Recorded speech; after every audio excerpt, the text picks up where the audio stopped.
Hummus has been a favorite of mine for a long time. And you know, honestly, now there are so many different types of flavors of hummus out there, and you can make hummus out of anything. And I definitely do, but I sometimes just love a traditional hummus. And if I'm having people over, or honestly just almost every night of my life, I want to open some hummus, so I started just making my own because it is simple, delicious, and you can do whatever you want with it. This is my traditional hummus, and just for something a little extra, a really quick and fun cracker to put with it. Yeah, that's right, a homemade cracker. No, it is not that much work, and yes, it is worth it. Don't give me that look. I see you. No, it's easy, I promise.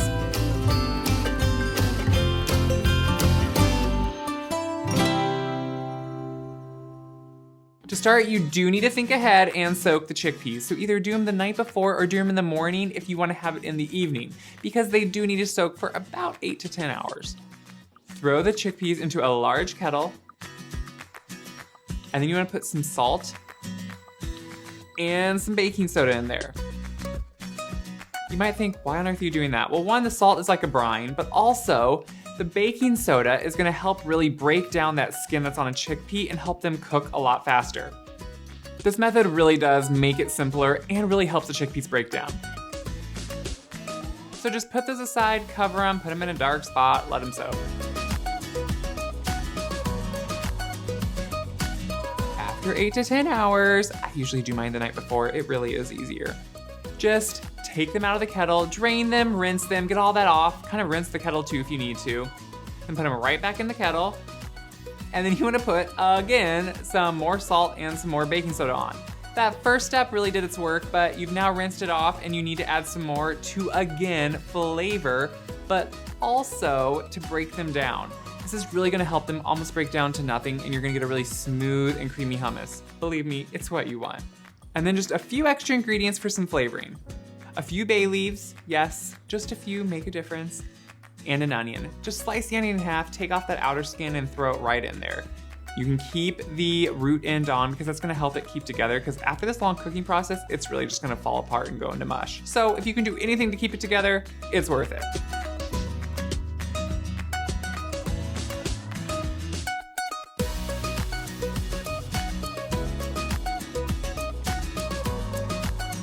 Bring it up to a boil and then turn it down to a simmer. There are a couple things you want to make sure with this. One, make sure you have a large enough kettle because it does boil over. Okay, that was really just one thing.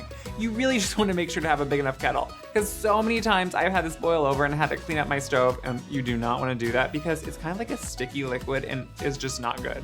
So turn it to a simmer, watch it carefully, and make sure it's not going to boil over. Kind of leave the lid cracked if you need to.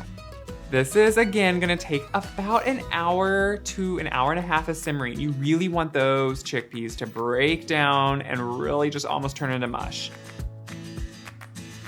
After they are cooked, and you can just test one, you can do it with your spoon, you can just tell when they're starting to fall apart and you see their skins have kind of released, you know they're done. Remove it from the heat and just first take off that onion and bay leaf if you can see it on top, and then just strain the chickpeas. Now, I like to make sure to save the liquid. You might think, why on earth are you saving that gross looking liquid? It is amazing flavor, and it can help thin down your hummus, because a lot of times hummus becomes way too thick if you don't have enough liquid in it. So just save some aside and make sure you have a little bit to add later. Once your chickpeas are drained, you can just put them into a large food processor and then add everything that makes hummus delicious. Some roasted tahini. Make sure to buy the tahini that is roasted sesame seeds. Otherwise, it doesn't have quite the flavor.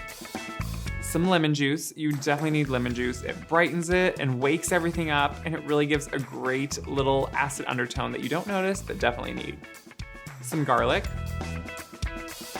A little bit of salt. Remember, we added quite a bit of salt before, so start with a little bit and you can always add more. Just a little bit of cumin. You can totally overdo cumin, and this is not something you want to overdo cumin in, so just add a little bit, because that flavor really enhances everything else. You don't want to add too much or you're just really eating cumin dip, which it's okay, but that's not what you want.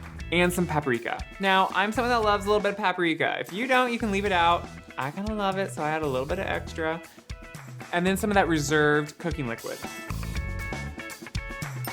I know you think at the moment this is looking really soupy, but believe me, you want it. Put the top on and put it on high and let it go for a few minutes. That's right, a few minutes. You really want everything to break down and come together. As it's mixing, just add in some olive oil. Olive oil isn't always traditionally in hummus. I like though to add it right in because it really helps keep it smooth and creamy, but also a good consistency. Because as hummus sits, it also solidifies, which is why I add usually more cooking liquid than you think. It's gonna help it be smoother. Turn it off. You can taste it, adjust it for seasonings if you need to. I know it may look soupy, and I like to make mine extra soupy. I probably add actually more liquid than I did here, because as it sits, it kind of soaks in that liquid and becomes a little bit more solidified. Taste it, adjust it for seasonings if you need to. You can add more salt or more garlic or cumin or paprika, really anything you want. This is just a traditional, not over-flavored hummus. So you can really have the reins here and do what you want to with it. I'm just gonna set that aside and make a really quick cracker. So I know you're all thinking, cracker, that sounds like way too much work. I'm gonna go open a box. And yeah, that is completely delicious, and I'm not gonna judge you for that. Well, you won't see me judge you, so it really doesn't matter. But this is really quick, and it's fun, and it's kind of delicious, actually. You can kind of flavor it however you want. All you need to do is combine some all-purpose flour, whole wheat flour, a little bit of wheat germ. Okay, that might be something you don't have. You can leave it out, but it does add a nice weedy undertone. Some herbs. I'm using rosemary here, but you can use whatever herb you like. Salt, pepper, sugar. Yes, just a little bit of sugar. It helps it brown and almost caramelize and get really crispy. Once that's in there, just mix it together till it's combined, and then you can add your water and olive oil. Just mix that together until it comes together as a dough. If you need to, get in there and just knead it together and then finish kneading it on a board.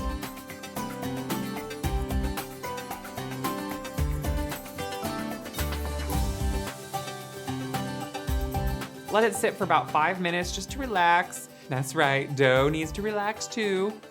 Then just put a little bit of flour on your board, cut the dough in half, and then roll and roll and roll. That's right. You want this to be rolled about as thin as you can go. I mean, if you could read through it, that'd be great. I probably can't go quite that thin because, well, I get bored and kind of impatient. But roll it to about as thin as you can go. An 1/8 inch, maybe, but maybe thinner. Once it is rolled out, just put it on a parchment lined baking sheet. Throw it right into your preheated oven. And in about 12 to 15 minutes, you're gonna have a really, probably actually to you, weird looking piece of dough that is baked. But I promise you this is like a flatbread cracker that you're just gonna break in a rustic way. The edges will get extra brown, the middle might bubble a little bit. Let it cool slightly when it comes out and then just break away. Honestly, it has more flavor than you think, and it's kind of a fun way to eat hummus. Traditionally, hummus actually is usually served warm. We don't really do that here, but you do get a lot more flavor, I've noticed, when you serve it warm. So if you want to, you can serve it warm, or it can be totally chilled or at room temperature. But to dress it up a little bit, I like to drizzle it with olive oil, sprinkle it with some more paprika, and then put it right in the middle of all these delicious crackers. Or whatever you really want to eat it with, because honestly, hummus goes with just about everything. Vegetables, crackers, sandwiches. I really don't know what it couldn't go with. After that, just dig in. And believe me, your friends are gonna wanna dig in because it is so good and it keeps really well. Keep it in the fridge, take it with you for lunches. I love to munch on this whenever hunger strikes, which is all the time. So I'm always eating it.